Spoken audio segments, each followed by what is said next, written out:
नेहले पर दहला पड़ चुका है, क्योंकि अंजलि अवस्थी ने वही दांव खेल दिया है जो अब तक उसके खिलाफ खेला जा रहा था। लंबे समय से धर्मराज और युवराज अपनी चालों पर इतराते हुए यह समझ रहे थे कि उन्होंने अंजलि को पूरी तरह से घेर लिया है। वे आरती को अंजलि बनाकर भेजते रहे, उसके नाम से गलत काम करवाते रहे, उसे बदनाम करते रहे और हर बार यही सोचते रहे कि अंजलि को समाज और कानून की नज़रों में गिरा देंगे। लेकिन इस बार खेल पलट चुका है। अंजलि ने फैसला कर लिया था कि अब वह रिएक्ट नहीं करेगी, बल्कि सीधे वार करेगी। अपने पिता को गुंडों के चंगुल से छुड़ाने के लिए उसने खुद आरती का रूप धारण किया और उसी अड्डे पर पहुंच गई जहां उसके खिलाफ साजिशें रची जाती थीं। उसकी एंट्री ही इतनी आत्मविश्वास से भरी थी कि किसी को शक तक नहीं हुआ। उसने आवाज बदली, चाल बदली, यहां तक कि अपने हाव भाव भी पूरी तरह आरती जैसे कर लिए। धर्मराज और युवराज उसे देखकर बिल्कुल निश्चिंत हो गए। अंजलि ने बातों बातों में सबको अलग अलग कमरों में भेज दिया, कुछ को बाहर इंतजार करने को कहा और माहौल को पूरी तरह अपने कंट्रोल में ले लिया। फिर सही समय देखकर उसने अपने पापा को वहां से निकाला, गाड़ी में बैठाया और निकल गई। जब तक धर्मराज और युवराज को समझ में आया कि उनके साथ खेल हो चुका है, तब तक बहुत देर हो चुकी थी। लेकिन कहानी यहां खत्म नहीं होती। असली झटका तब लगा जब कोर्ट में महक ने अंजलि के खिलाफ गवाही दे दी। अंजलि को कहीं न कहीं उम्मीद थी कि महक आखिरी वक्त पर सच का साथ देगी, लेकिन महक ने पहले ही साफ कर दिया था कि वह अपने पति के खिलाफ नहीं जाएगी। उसके लिए शादी का बंधन, समाज की इज्जत और परिवार की प्रतिष्ठा सब कुछ था। चाहे उसका पति उसे कितना भी प्रताड़ित करता हो, उसे इस्तेमाल करता हो, अपमानित करता हो, लेकिन वह खुलेआम उसके खिलाफ नहीं बोलेगी। यही बात अंजलि को भीतर तक तोड़ देती है। उसे यह एहसास होता है कि सच सिर्फ जान लेना काफी नहीं, उसे बोलने की हिम्मत भी चाहिए। कोर्ट का दृश्य बेहद नाटकीय होने वाला है। एसीपी पंकज, जो अब तक चुपचाप सबूत इकट्ठा कर रहे थे, सही समय पर वह वीडियो पेश करेंगे जो पूरी बाजी पलट देगा। उस वीडियो में मंत्री जी का असली चेहरा सामने आएगा।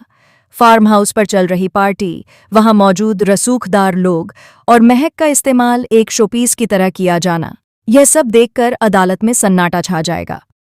राजपूत हाउस की बेटी और ठाकुर खानदान की बहू को एक राजनीतिक खेल का हिस्सा बनाकर पेश किया गया था।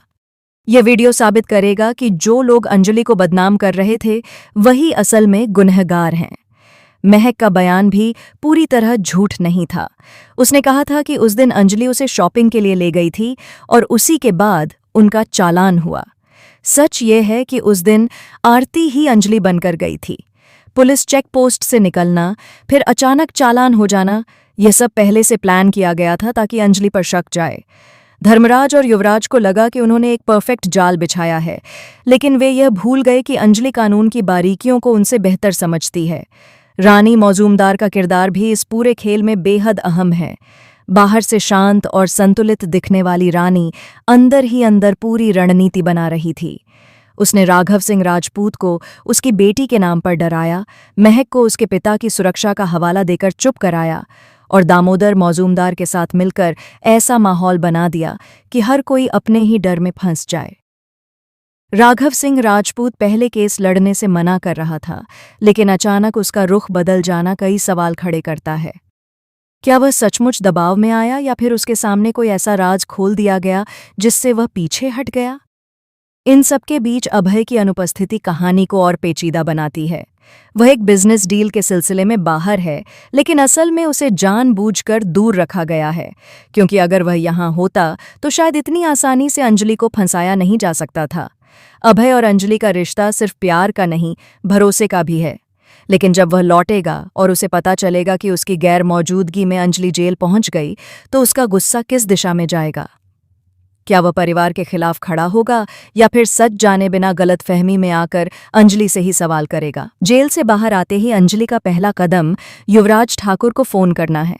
उसकी आवाज में एक अजीब सी ठंडक और दृढ़ता होती है। वह सिर्फ इतना कहती है कि वह वापस आ गई है और अब वही होगा जो सालों पहले हुआ करता था। यह सुनकर युवराज के चेहरे का रंग उड़ जाता है। उसे याद आता है वह दौर जब अंजलि ने अकेले दम पर उसकी कई चालें नाकाम कर दी थीं। धर्मराज भी समझ जाता है कि अब मुकाबला आसान नहीं होगा। वेद राजवंशी का किरदार भी दिलचस्प मोड़ पर है। वह सच्चाई जानता है, लेकिन परिवार और प्यार के बीच फंसा हुआ है। क्या वह आरती का साथ देगा या फिर परिवार के बिजनेस और प्रतिष्ठा को प्राथमिकता देगा? अगर वह अंजलि के साथ खड़ा होता है तो राजवंशी परिवार में दरार पड़ सकती है, और अगर वह चुप रहता है तो आरती का भरोसा टूट सकता है। महक का अंतर्द्वंद भी कम नहीं है। बाहर से वह अपने पति का साथ देती दिखती है, लेकिन भीतर ही भीतर अपराध बोध उसे खाए जा रहा है। उसे पता है कि उसने अंजलि के साथ अन्याय किया है, लेकिन वह अपनी मजबूरियों से बाहर नहीं निकल पा रही। शायद आने वाले समय में वही सच बोलकर पूरी कहानी बदल दे। अंजलि अब पहले वाली भावुक लड़की नहीं रही। उसने सीख लिया है कि इस खेल में जीतने के लिए सिर्फ सच्चाई नहीं, रणनीति भी चाहिए। वह हर चाल का जवाब चाल से देगी। धर्मराज और युवराज को लग रहा था कि उन्होंने उसे कोने में धकेल दिया है, लेकिन अब वे खुद घिरते नजर आएंगे। कोर्ट रूम ड्रामा, पारिवारिक टकराव, राजनीतिक दबाव और रिश्तों की उलझन, सब मिलकर कहानी को और गहराई देंगे। आने वाले एपिसोड में यह देखना दिलचस्प होगा कि क्या अभय सच जानकर अंजलि के साथ मजबूती से खड़ा होगा, क्या वेद अपने परिवार के खिलाफ जाएगा और क्या महक अपनी चुप्पी तोड़ेगी। धर्मराज और युवराज की अगली चाल क्या होगी, यह भी बड़ा सवाल है।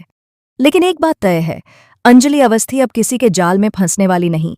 इस बार वह खेल की दिशा खुद तय करेगी, और जो लोग उसे कमजोर समझ रहे थे उन्हें बहुत बड़ा झटका लगने वाला है।